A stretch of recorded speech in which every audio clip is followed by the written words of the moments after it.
All right, everybody, thanks for joining us. This is the Thursday night tailgate. For those of you that have been following us on our Twitter account, our Coal-Region Football Twitter account, at Coal-Region F-Ball, we appreciate the follow. We're up to about 400, so hopefully you'll spread that word. We're going to be coming to you every Thursday night. As you can tell, it is a low-budget operation. If you're looking for fancy graphics and bells and whistles, this is not the place. What we want to do is promote Coal-Region football.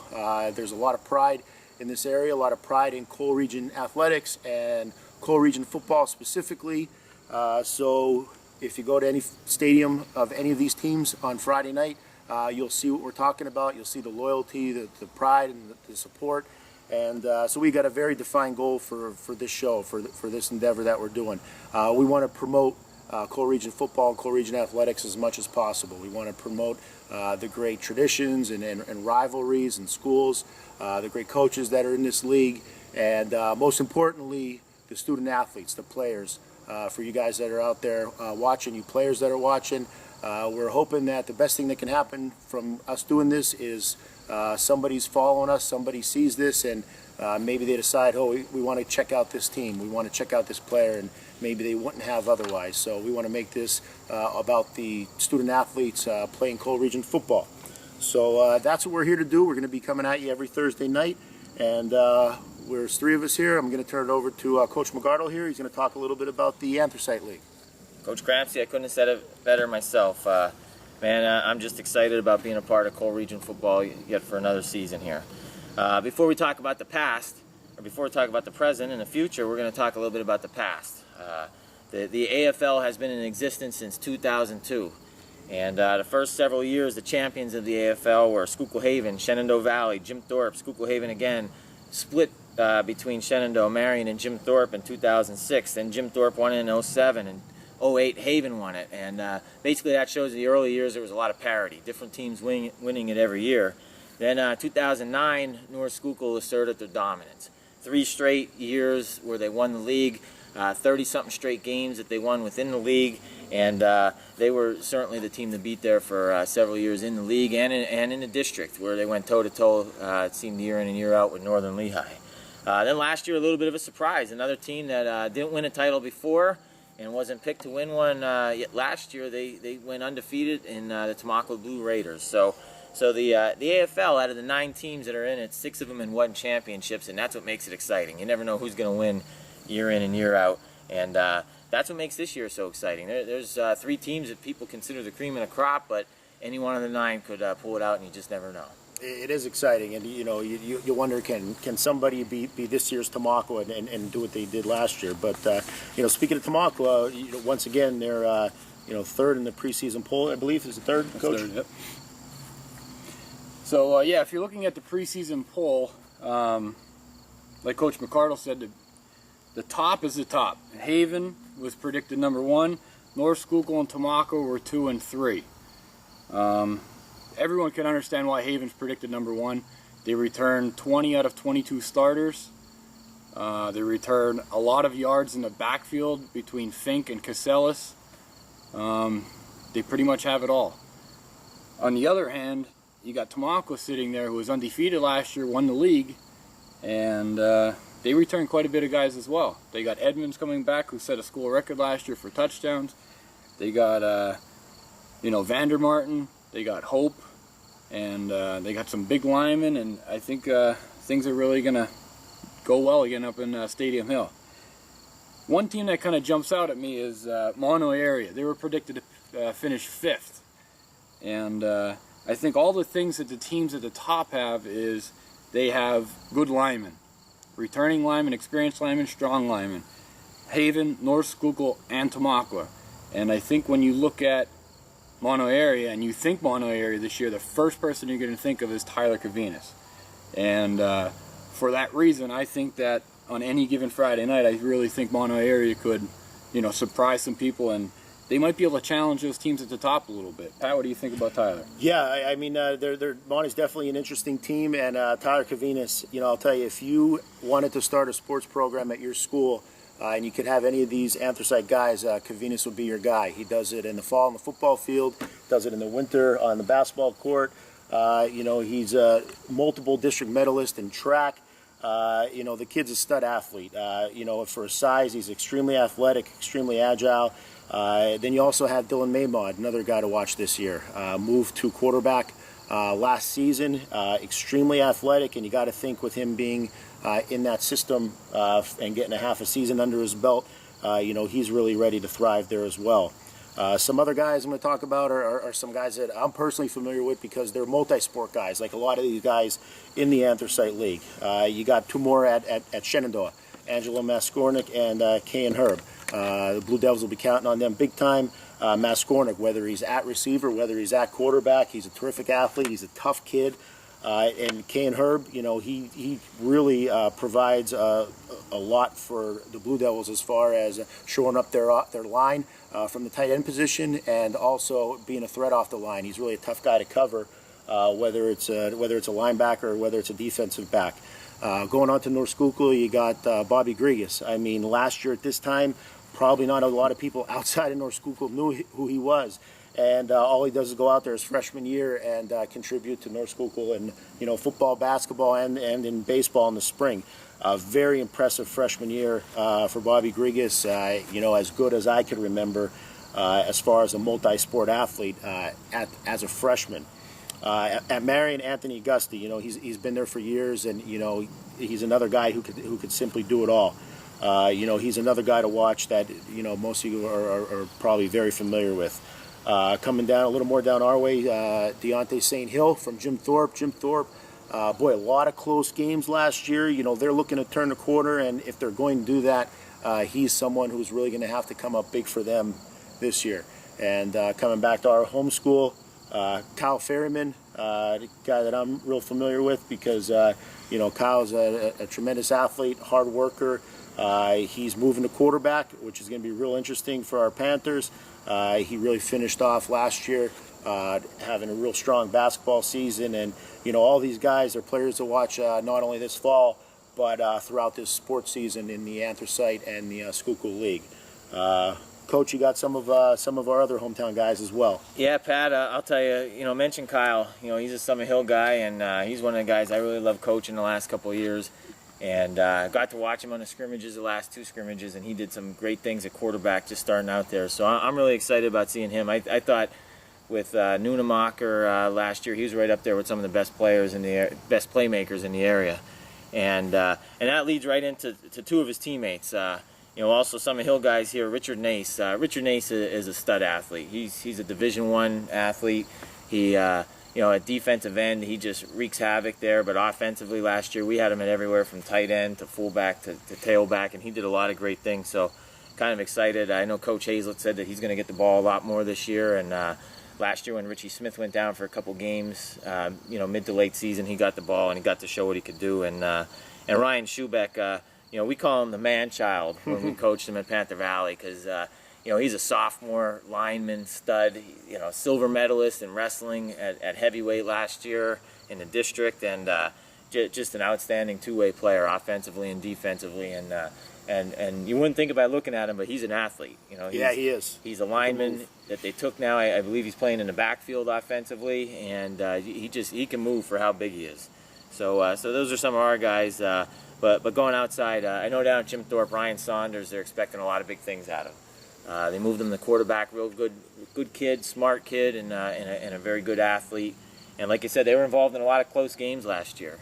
I know against Panther Valley last year when we were coaching 49-48, and they had a bunch of games like that, more basketball scores that you're familiar with. But a couple of those go the other way, and they have a pretty successful season. Yeah, they had a lot of tough ones. Absolutely. Up at Mono area, Austin Forte. Just a fireball on the football field. Strong kid, emotional. Really gets after it. Just as a fullback and a linebacker, that's the type of kid you want there. And heading over to Minersville, Luke Heffron playing for Coach Mason down there. Very good tailback coming back, and I know they're excited about him there. But I think if we're going to talk about any players, we're going to talk about Schuylkill Haven kids, and like we said, Tamaqua, North Schuylkill, and there's three kids at Schuylkill Haven: John McBreen, Ryan Fink, and Will Casillas. just a real nice core of young athletes, and they're still young. I remember a couple years ago when they were freshmen, Casillas had 200 yards against Panther Valley. We saw it, from the fullback spot, and Fink broke his arm in that game, and basically they beat us with the quarterback having one arm, and those guys are a solid group of young players that I know Coach Farr is really excited about down there, and we can never talk about football without mentioning the offensive linemen.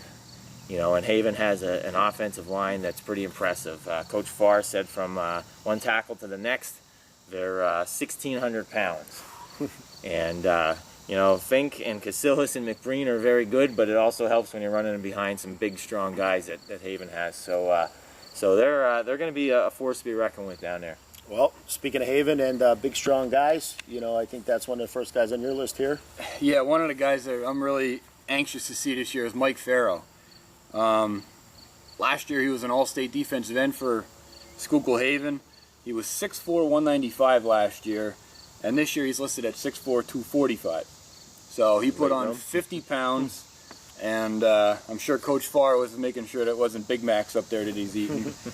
And as of right now, he's a preferred walk-on for Penn State. I understand a bunch of Patriot schools are after him, and I'm really anxious to see what he's doing. He's moving from defensive end to linebacker this year as well. So that tells you how Haven's D-line is going to be if they're taking their best from last year and moving him back a level. Going up to Marion, Lucas Damian. Tight end linebacker. He's by far the defensive leader up at Marion. Had a great year last year. He has experience. He gets on the field. You can't say it enough. He's a coach on the field. And he should have another great year. I know he's getting some 1AA looks, and hopefully all these guys can stay healthy and really see where they can belong. Going to Tamaqua, last year we talked about Nunemacher. This year Dustin Vandermartin. He, if anyone's going to fill in for Nunemacher, it's going to be Vandermartin. Same type of style. He's going to be all over the field. Coach Bonner is going to put him in different positions, get him the ball different ways. I'm sure he'll be returning punts and kicks. I think he scored on about 3/4 of his receptions last year. Yeah, he averaged, I think it was 31 yards to catch last year. Wow. Along that line up at Tamaqua, you got Nate Edmonds coming back. We're talking about Division I players. He's 6'4", 220 pounds. You look at any of the guys that are going to big schools, he has Division I size. And he threw for 1,100 yards last year, 18 touchdowns. So School record? School record for touchdowns, yes. And, one more at Tamaqua we got to mention is Tyler Hope. And, at running back they lost Love, but they brought the Hope back. And from what I understand is Hope's a little injured right now and not sure when his return date is going to be. It sounds like he's going to be released soon, but he injured his back, and we're hoping for a speedy recovery there. Has he scrimmaged yet? Do we know? I believe he has not scrimmaged yet. And then let me go up to North Schuylkill. Two kids I want to mention up there. Tom Gallagher. Wally Hall said that they will spread the ball around, and I'm sure that Mr. Gallagher is going to get a number of carries there at fullback. And at linebacker, he's going to be, right up there with the Pavalcos and the McGowanleys, and it just seems like a factory up there with linebackers. Yeah. Matt Smarkanik, he was a quarterback to start the year last year. Very unselfishly moved to fullback. Had a great season for them. He's a senior, 6'3", 210. So I'm sure he's going to get his touches up there. And the last kid I'm going to talk about is Marion, a little bit different this year. They're changing their offense a little bit. A lot more shotgun, and their quarterback's going to be KJ Snur, and I feel like he might be like a Grigas, where last year at this time nobody knew who Bobby Grigas was. But I really think KJ Snur, great athlete. I think doing all the zone read stuff that they're going to do, I think he's going to be a kid that, if he can stay healthy, I think he can have a breakout season. Well, that's great stuff. All these guys we're saying are guys that you should keep an eye out for this year. And like I said, every week we're going to be here and we're going to be seeing who are these new guys to jump out as, because there's going to be guys that do that. And, we just don't know who they are yet. So it's going to be real exciting to see how that plays out. We're going to talk a little bit more right now about just quickly go through the Anthracite League, go through the teams. First, I'll lead off with Monte Area. Monte Area, we talked about them a little bit in the beginning. 2-8 last season, and really looking to make some strides this year. They got 6 starters back on offense, 5 on defense. All starts with Tyler Kavinas on the line and Dylan Maymod under center. They're a very interesting team, and that opening night against Panther Valley really is going to tell a lot probably for both teams and the start of their season. But there's more to Monte. They got running back Austin Forte, real solid. He rushed for just about 500 yards last season. And on the line, in addition to Kavinas, you got Boleski and Kashmar, who are real solid linemen. So, Monte, it looks like the pieces are in place for them to really, make some strides from where they were last year. Next, we'll not to mention Coach Holman got a year under his belt now. Sure, so that's certainly going to help out. Absolutely, going to be big. Marion, what do you think? Marion, very excited up in Colt Country. They are. I know last year they were thrilled with a return to the playoffs after a couple years absence. Unfortunately, in shows like this and shows you see on TV, everybody talks offense. But for Marion, I'm going to talk about who I believe is one of the top 2 returning defensive players in the league. In addition to Kavinas, who we mentioned, Lucas Damian. Lucas Damian's the best returning linebacker. I thought he was the top 2 last year with the young man from North Schuylkill, number 40, drawing a blank. Who was that? Last year's North Schuylkill linebacker, McGownley. But Lucas Damian, I think, just an outstanding linebacker, and Marion's defense was unbelievable last year. They let up one of the lowest amounts of points in the league, and it all centers around that. So when you got a good, like Coach said, he's a coach's son. He knows what it's all about. He's a coach on the field. He's a leader, and if they can rally around him, and then give Snur the opportunity to make some plays on offense, the games are won with defenses. Everybody knows that. In addition to that, it's very deceiving how quick he is. Lucas Damon is a very quick guy. I know that from seeing him on the basketball floor. Great lateral movement. A guy that big, you don't expect him to be moving as well as he does, especially coming off a very tough injury his freshman year. Yep. It's very impressive, to see how well he moves. It's obviously a lot of hard work that he put in. Yeah, sometimes we forget, as a stud linebacker, he was a starting quarterback as a freshman, starting varsity quarterback as a freshman, 3 years ago. So that's pretty impressive. But, they also have a lot of holes to fill. Everyone knows they lost some to graduation, but, when you're a coach, you always tell kids that those aren't holes, they're opportunities for other guys to step in. So I know there's a lot of optimism up there in Coal Country. Minersville, what do you think? Minersville, well, I talked to Coach Mason. They were 4-6 last year.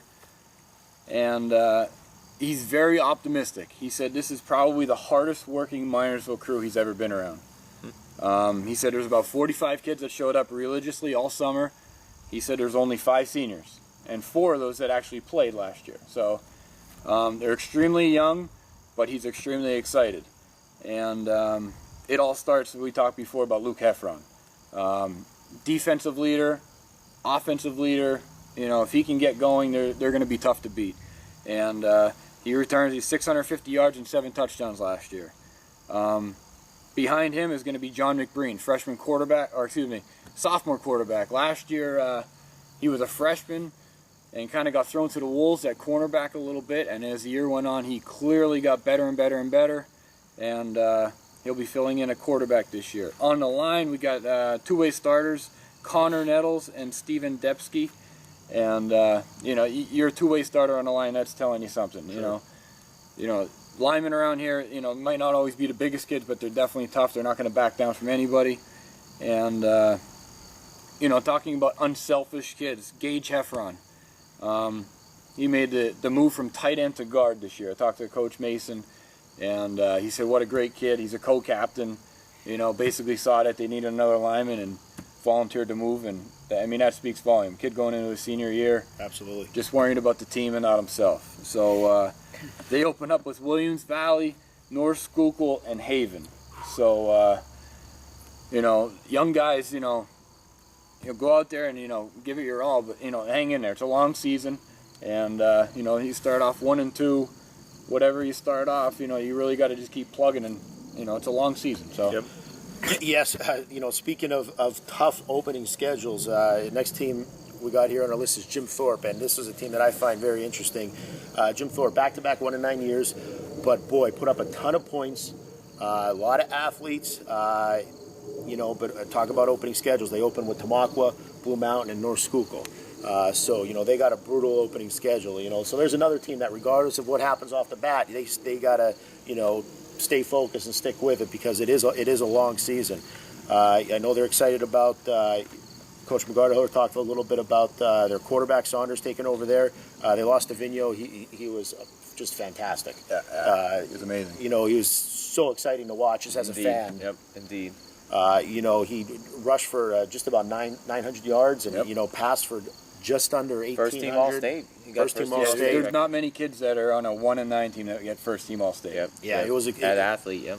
Extremely impressive. They also lost Harlson, but we talked about Saunders coming back, and Deontay St. Hill scored 8 TDs last year, and you got to think, Coach Rosenberger's obviously been there before, and defensively, Thorpe in the past has, they've always had a solid defense, the Red Swarm, and obviously been a little hiccup the last year or so with their defense. If that can improve, Jim Thorpe is a team that really could maybe push their way in there. You look at all those close games that they lost last year, and you look at Tamaqua opening night, and they lose a real tough game to Tamaqua, and then you look how each of those seasons went, and you wonder if it could have been a little different. Shenandoah, I know they lost a tough one. I think it was the last play of the game. Paul Bisky made a, I believe it was a Hail Mary. Was it to Merva? I believe so. Yeah. And Haven, they lost a real tight one to Haven. So Thorpe's an interesting team. Thorpe's a real interesting team this year. Moving on, keeping up with our area, Coach. And I agree, before we get on to Panther Valley, I agree with Thorpe. Last year their issue was defense, and I know I got to watch them in their scrimmage against Palmerton the other day, and they didn't give up a touchdown the entire scrimmage. So it's obvious Coach Rosenberger focused a lot on defense in the offseason, and he knows what he's doing. Going back to these league champions, he won 3 out of 4 years, and Coach will have him ready to go after 2 tough seasons. But moving on to Panther Valley, and we're all Panther Valley guys here, and we're going to try to be biased, but we just love these kids here. Unbiased. But we just love these kids here. And, when I look at Panther Valley, and as a coach, a former coach, anytime you go into a season, you always say you want a good core of senior leaders. And Panther Valley has 3 guys that are seniors this year that are all 3-year starters in Mark Williams, Richard Nace, and Kyle Ferryman. And that's where it all starts. Those guys, there's not a whole lot of depth at Panther Valley this year, and as there normally is not at a smaller school, but man, if you could get a good core of senior leaders to make the other guys around you better, that's definitely a start, And then one guy we mentioned earlier, I have to mention him twice though, is Ryan Schubeck. With those 3 leaders, and then Schubeck as a junior, just had a breakout year as a sophomore last year, especially down the end of the season. He became one of our best players on a team as a young guy.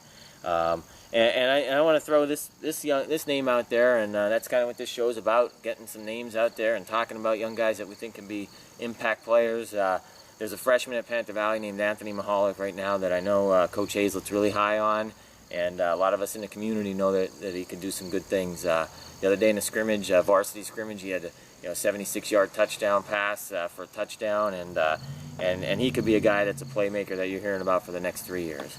So Panther Valley, I think that Monterey game's going to tell a lot, I think. They come out of there with a win, and they get some confidence going, and they roll into Schuylkill Valley, who's going to be tough, but then they got some winnable games on the schedule there, and so I think it's all going to depend upon the start. Yeah, and Mahalik, there's another guy, as we mentioned earlier, one of those multi-sport guys, real talented athlete, football, basketball, and track, baseball. Track, yes, long jump, sprints, real solid athlete. Moving on, one of the teams you've already touched upon, Schuylkill Haven. I had the privilege to talk with Coach Farr. They were 7-5 last year, and Eastern Conference champs. They returned 20 out of 22 starters.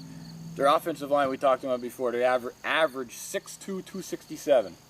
That's probably a small college line. There's probably some teams in the league that don't even have one player that's 6'2", 267.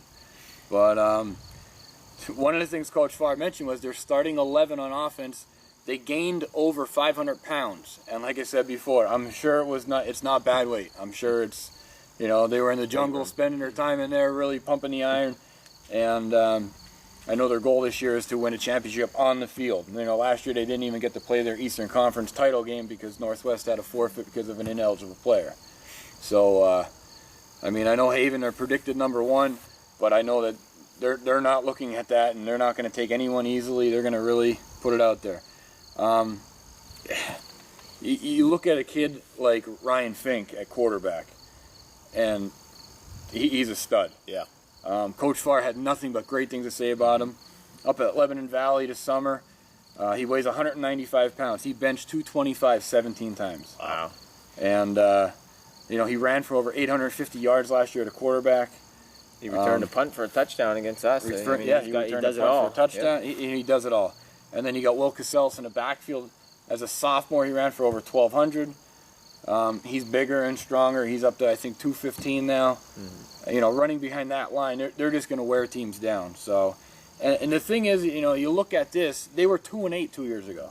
Mm-hmm. So they were 2-8. You know, they worked.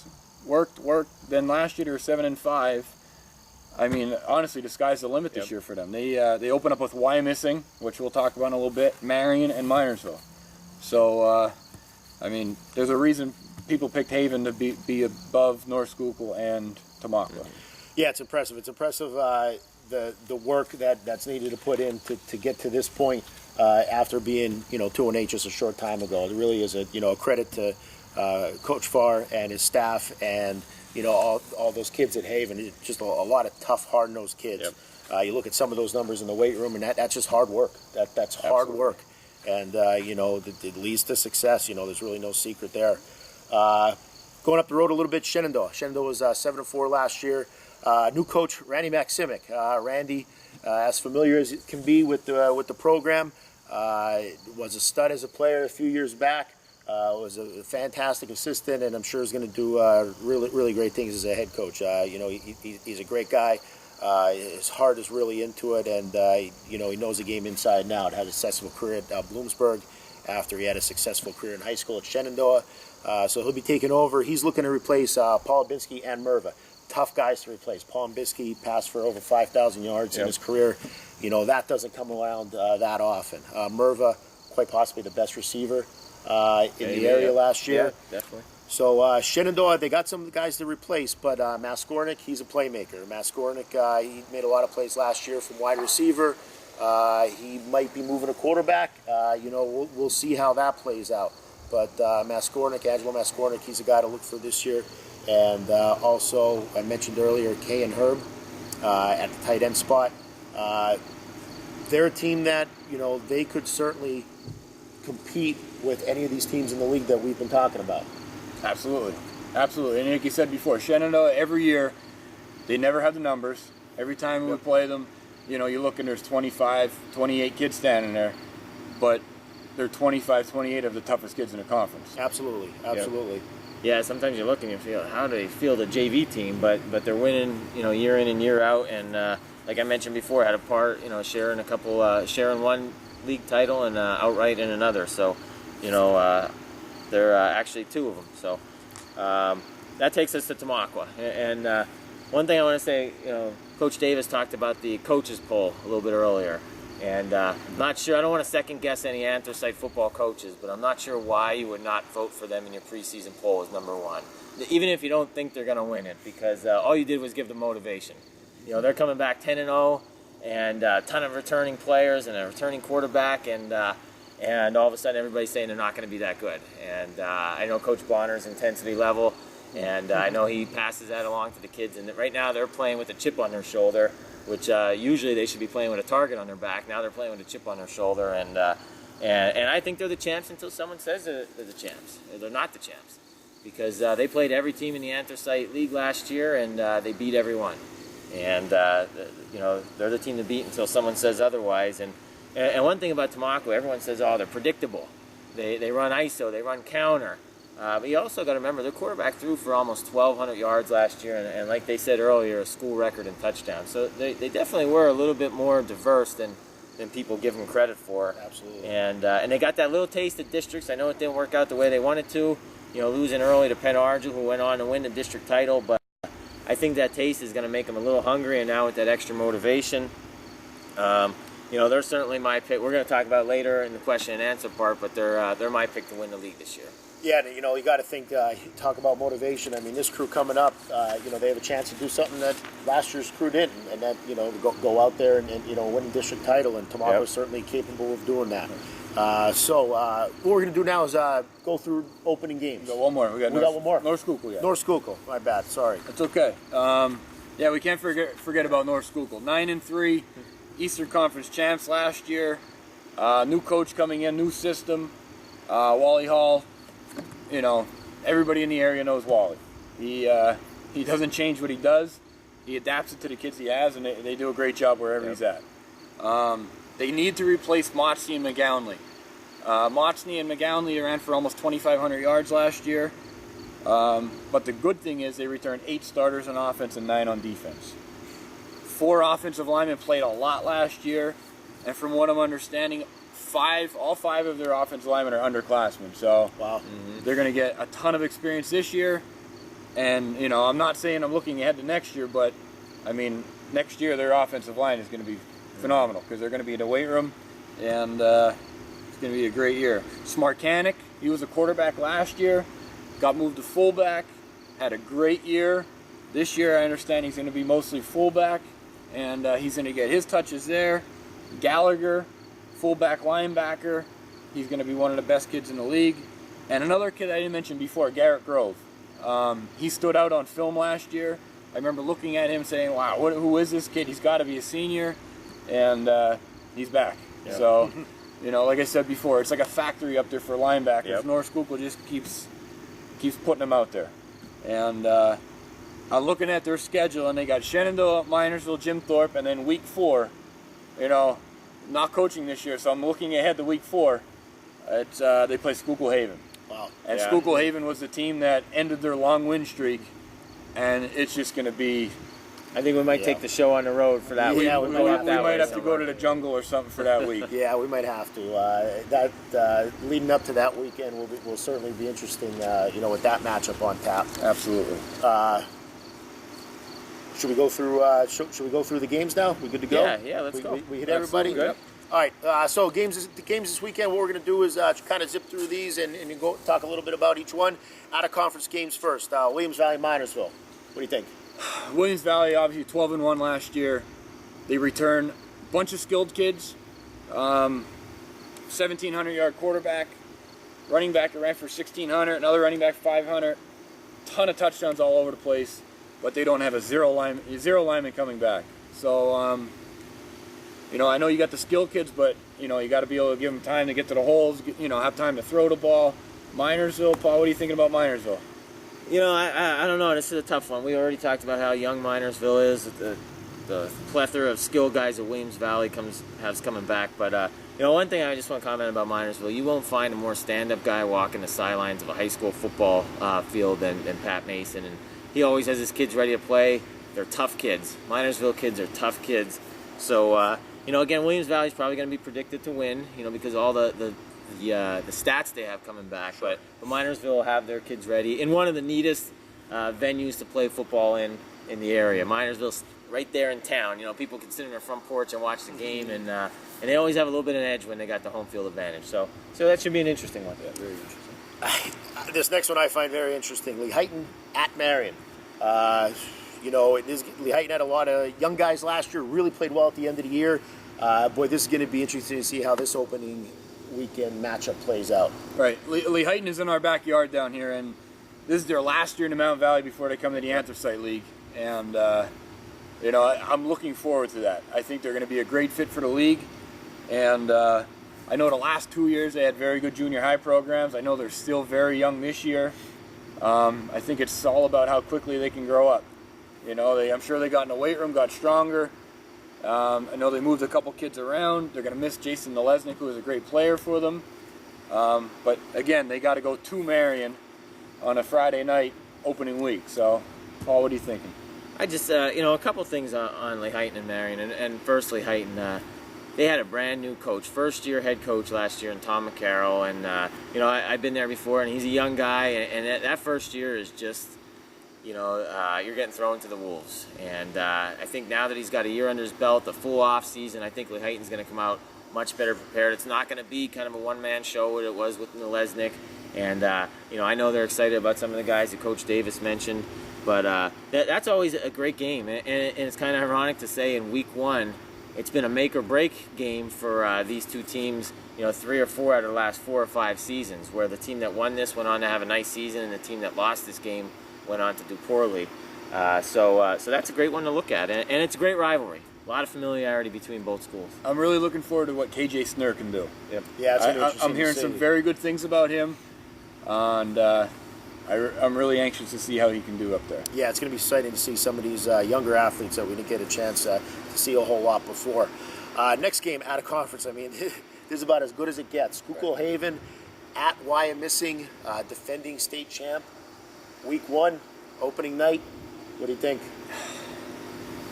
Like Paul said, if you can get, I believe the game has moved to Exeter now because they had a sinkhole next to Wyomissing's field. But if you can get down there to Exeter on Saturday afternoon, that is going to be an awesome game. Talking to Coach Farr, I know he said they practiced all summer gearing up for this.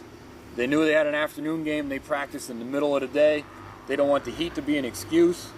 Their kids are ready, and Wyomissing, defending state champs, they lost a bunch of players, but they're a great program. Sure. And, Defending state champs. Yeah, they don't rebuild, they reload. So it's going to be one of those games where if Haven could win that, that's awesome. I mean, that's a ton of points for its playoffs. And, I mean, I don't want to pick anybody in this game. I'm kind of against the picks. I have bad karma when I do that, but obviously rooting for the home team here. Yep. Yeah, as am I. And like you said, man, this is a game, as a football fan, you want to be there. Unfortunately, I can't be there. I'm going out to South Bend, Indiana to see the Irish. But if you're a young guy watching this, and you got Saturday morning practice or Saturday morning meetings or film afterwards, man, make a plan to go down with a couple of your buddies. It's an hour away, and or not even for some of you schools. It's going to be an unbelievable football atmosphere. Yeah, it really is.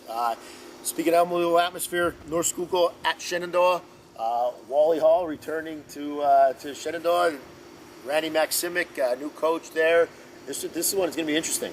Yeah, I don't know how much of a homecoming Coach Hall is going to have there. I don't think they're going to be having a halftime ceremony for him, but they might throw stuff at the bus. Yeah. You might have to leave your helmets on there, North Schuylkill. But yeah, I mean, I think everything we said about North Schuylkill going into this, they got an experienced line. They got a bunch of experienced defensive players, from what I understand. In the scrimmages, their defense was very strong. Shenandoah, they got to replace their quarterback. I think that's their number one problem that they had to fix, and I'm sure they addressed that problem. Yeah. So it should be a very interesting matchup. Yeah, it should. You think anything else, Coach? Yeah, on paper, North Schuylkill has the advantage, but Shenandoah, like I said about Minersville, Shenandoah's a neat place to play at, and they have a home field advantage, and they got one of their own that's on another, he's wearing another jersey coming back to coach against them, so that's got to give them some motivation, I would imagine. Next is our Panther Valley boys going up to Monoy area. This is a game that I mentioned earlier, last season it really got PV off to a nice start. Obviously you guys are there and a part of that. And, Monoy area, they struggled a little bit at the start. I don't think that was something they were expecting, when they came down to Lansford last year. And I'm sure they have that in the back of their minds coming into opening night. So this one could really tell a lot about both teams. Right, and I think the home team in the last few matchups here has won this opening game. So, it's going to be an interesting game. You have Mono area, like I said, returning some nice linemen. The Maymod kid at quarterback, he's going to make some plays.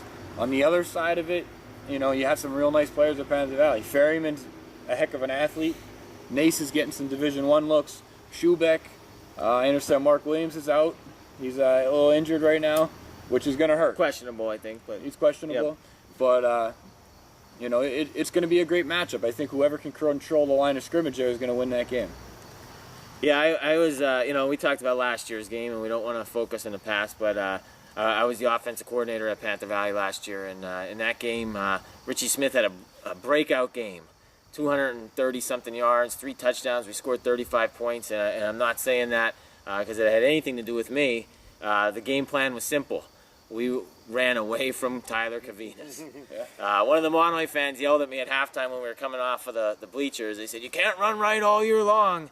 And I said, well, tonight, if that guy's on the left, we're running right. And that's the kind of player he is. And now I understand, we watched a little film on Monomoy, and they moved him to D-tackle, so it's going to be harder to run away from him. He's just a difference maker. If PV can find a way to control him, with maybe a combination of Lyman and Ryan Schubeck, so Ferryman can make some plays or get the ball to Nace or maybe get it to Mahalik that we mentioned, or C. Callegro, who we didn't mention earlier. I like Panther Valley in that, but it all starts with controlling Cavinas. All right, so this week, our game of the week, this is one that's been very interesting the last 2 years, and you would never guess that the seasons ended up the way they did for these teams based on that one game, but it's been so competitive. Jim Thorpe at Tamaqua. Last year it was a barn burner, came right down to the end, and kind of springboarded Tamaqua to the season that they had, and Jim Thorpe had a couple real tough losses after that. So this one, this one's going to be real interesting. It's our game of the week, and it's going to really tell a lot about how much progress Jim Thorpe has made, and is Tamaqua right back to where they were last year? Right, I agree. This game can go. I know Tamaqua's picked in the top 3, and Jim Thorpe's picked in the bottom 3, but I mean, you look at last year, it was 34-29. And the year before, it was just about the same. It was just about the same. And came down to a controversial call last year, that year. Yeah, right. A conversion, I believe. I think Jim Thorpe had to go for a 2 from the after a 15-yard penalty. Yes. Yep. But, I mean, even last year, you look at the game, and Tamaqua had a 96-yard interception return for a touchdown. No marker. Yep. So instead of Jim Thorpe possibly getting a touchdown, they gave up a touchdown. So it was a 14-point swing in a 5-point game. And good point. Jim Thorpe, hey, you could say what they want. Their defense last year, they gave up almost 40 a game. And you're not going to win many games with that. But they returned 8 starters on defense. And you're a year older. They got experience. Before you can win games, you got to learn to play in games. And they really, I think last year, I mean, one thing you can say about they were 1-9. They never gave up. Nope. They fought every game. Yep. I don't think they packed it in at all. They really fought all year long. And, I mean, it's a new year, and you never know what's going to happen. Tamaqua's got a bunch of kids coming back. It's going to be very interesting. Yeah, that's a good game of the week pick, and I agree with everything you guys said. I don't think we need to elaborate on it. It's going to be a neat one to keep an eye on. All right, cool. So we're going to try to start wrapping this up. We're dealing with the elements here. We got some bugs around. It's getting a little dark, so we put out there on our Twitter at Coal Region F-Ball. Okay, that's our Coal Region Football Twitter account. At Coal Region Football is a little too long. The Twitter question, we got one this week that we're going to address. Nicholas Forte said, where do you think the teams in the Anthracite League are going to finish? Do we have any thoughts about that? We mentioned that, Monterey area we think is one team that could surprise some people and maybe climb a little bit as opposed to where they were finished. What do you guys think about where that poll might end up? I'll go first on this one, if you don't mind, because I have teams 4 through 9 as a toss-up. They're so close that I don't want to go. I mean, if I'm going to put somebody at the top of that, I'd say Marion, Shenandoah, Monomoy. But I think, if you're a team that coaches are saying in preseason polls, you're number 9, I think you could go to number 4. And vice versa. If they're saying you're number 4, don't be too overconfident. You could dip to number 9 because I think it's so balanced in that area. But I think there is a clear 1, 2, 3. And at number 3, I got North Schuylkill. And then, number 1 and number 2, the winner of the Tamaqua versus Schuylkill Haven game. And I'm going to go with Tamaqua. Like I said before, I think that, they're the champs until someone beats them. And Haven could form a little mini dynasty here because they got kids coming back for 2 years. But I'm going to go with Tamaqua's 10-0 last year, their district playoff taste there, and that chip on the shoulder that they had that I mentioned before. I agree with you. You look at 4 through 9, Marion through Minersville, I think you're going to have one of those teams really make a little push. I think one of those teams is going to jump out of there, and obviously I said before, I like Monomoy. I like some of the athletes they have. I like the linemen they have. This year they switched from a 5-2 to a 4-4. Coach getting the second year now. Coach Holman in his second year. First year coach, I mean, you're overwhelmed. Exactly. There's so much going on that, you kind of forget about what you're there for. And At the top, I honestly, I agree with the coaches. I think Haven's number 1, North Schuylkill's 2, and Tamaulipa's 3. I think North Schuylkill's defense this year is going to be like Marion's defense last year. I think they're going to be very stingy. I think it's going to be tough to score on them. I think, you know, if North Schuylkill doesn't turn the ball over and give up good field position, I think they're going to be tough to beat. Mm-hmm. Okay, closing remarks. Heading into the season, what do you think? You got to love this time of the year. Absolutely. First week of school, I know the kids hate going back, but, I mean, going back to school also means football's coming. And, you know, we got North Carolina, South Carolina on tonight. Can't wait to watch that game. Yep. And, you know, last year at this time we talked about it. No one knew who Bobby Grigas was. Yep. You know, and it's just exciting to think about what players might emerge. You know, when somebody gets hurt, who's going to step up? You know, it's a long season. It's 10 weeks. Everyone's trying to play that 11th week. And, you know, it goes by quick. You know, and I just hope for a healthy season for all the kids and looking forward to seeing how week 1 holds out. I agree, man. If you're a young guy and you're dreading going back to school, the one thing that's got to make it pretty good is you're coming back to football season, and every weekend is just exciting. There's nothing like it. You know, I'm a big basketball fan, big track fan, but there's nothing like football season. And you know, and my advice to you guys that are players watching this: enjoy it. If you're a senior, it's your last year. Enjoy it. If you're a sophomore, don't say, "Oh, I can't wait for 2 years when I'm a senior." Say, I can't wait to play this year with the senior class that I'll never get to play again with. And it's just such an exciting time. And look, we're older guys, but we like being involved in it because, you know, you guys bring communities together, and it's a great thing in Cole Region football. And one last thing to add, you guys that are in the TV 13 viewership area, check out. We had some technical difficulties there, but just cutting right back here, I started to say there, if you get an opportunity, watch Friday Night Football with on TV 13 with Big Game Lou Rushnack and Mark McKeon. They do a great job of promoting our kids, promoting the area, all positive. And that's what we're all about here, too. That's what we're going to do on our show here for the whole season. Yeah, obviously you can tell we're not professionals. You know, we're dealing with the elements here, getting a little dark, and we ran a little longer than we thought.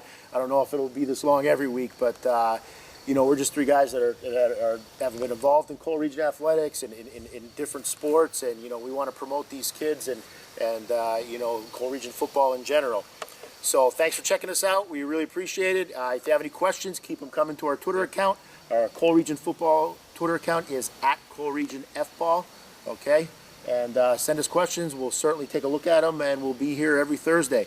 Thanks again for joining us. Spread the word. We'd appreciate it. And, you know, hopefully it'll get some of you guys a little more notoriety, a little more notice out there. So that's it for tonight. Cole Region Football out. See you week 2.